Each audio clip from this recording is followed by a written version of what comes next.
from footballbase.co.uk, and today we're comparing the next generation evoPOWER 1.2 versus the first generation evoPOWER 1. The original evoPOWER was first launched back in January 2014, while this new evoPOWER 1.2 has recently been launched by Puma. Both the first and second generation evoPOWERs are designed for the same thing. They're both aimed at mimicking the motion of barefoot kicking to enhance power, kicking accuracy and comfort. Both evoPOWERs are headlined by the same players, including Cesc Fabregas, Yaya Toure, Balotelli and Giroud. Both evoPOWERs feature similar designs. Both boots have the trademark Puma form stripe on the lateral side of the boot, while the evoPOWER 1 has a large Puma cat on the middle side, and the evoPOWER 1.2 has a new grip text design. And yes, the cheese-like EvoFit cage seen in the evoPOWER 1 boot is absent on the new evoPOWER 1.2 model. A new heel design is installed into the 1.2 model also. Alright, let's get to the tech specs of both boots. Both boots feature the same super thin one-way stretchable synthetic Adapt-Lite upper. The evoPOWER 1 has an all Adapt-Lite upper, while the new 1.2 has Adapt-Lite from the midfoot to the toe of the boot. So just from this seam here, spanning around the forefoot and around to the other side. On the evoPOWER 1, it's actually featured on the heel as well, so it spans the whole boot on the evoPOWER 1.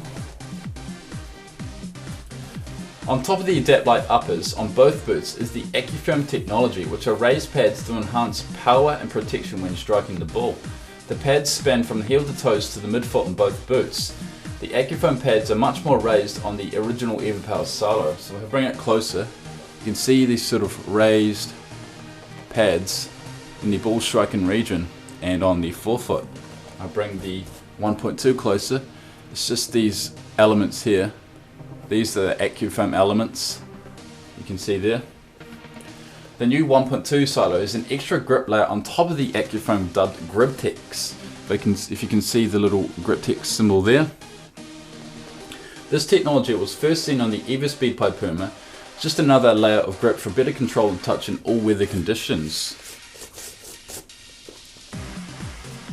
The EvoFit cage has been spread out on the new 1.2 model.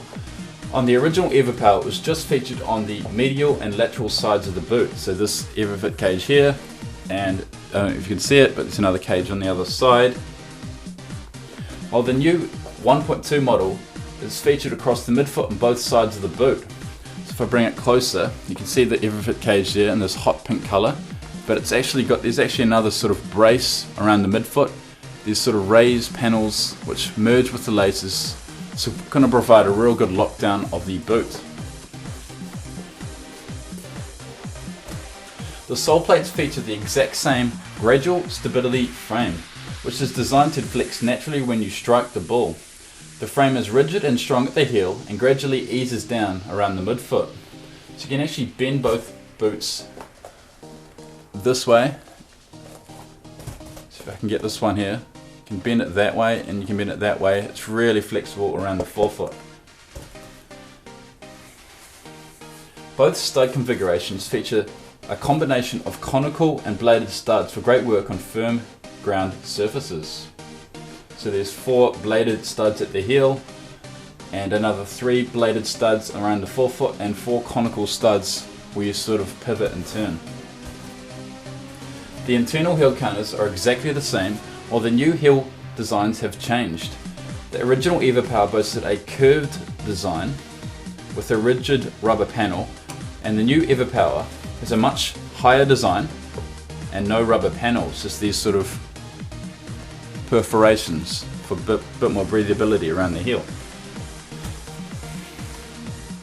The tongues are the same on both boots, while a new foam pad design has been used. On the original evoPOWER, it featured lined foam pads on the tongue. So if I bring it closer, you've got one pad here and there's another pad around the base of the tongue.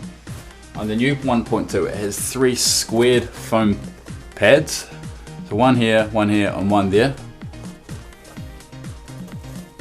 The stock liners and interior of both boots are virtually the same, while both boots have the same off-center lacing system for a better and more uniform striking surface. So in terms of fit and sizing, both boots will be very similar. The new 1.2 is a much stronger midfoot and lockdown of the foot, so beware this boot may be a little bit tighter around the midfoot. Both boots will be great for wide-footed players. So all in all, both the evoPOWER silos are world class and are arguably the best power boots on the market. Both boots are great for wide feet, while the new 1.2 has several new features including grip text and a much more rigid and strong midfoot. Please leave a comment below whether you think the new 1.2 is better than the original evoPOWER. For more comparisons like this, please subscribe to our YouTube channel. Thanks for watching as always, we'll see you next time.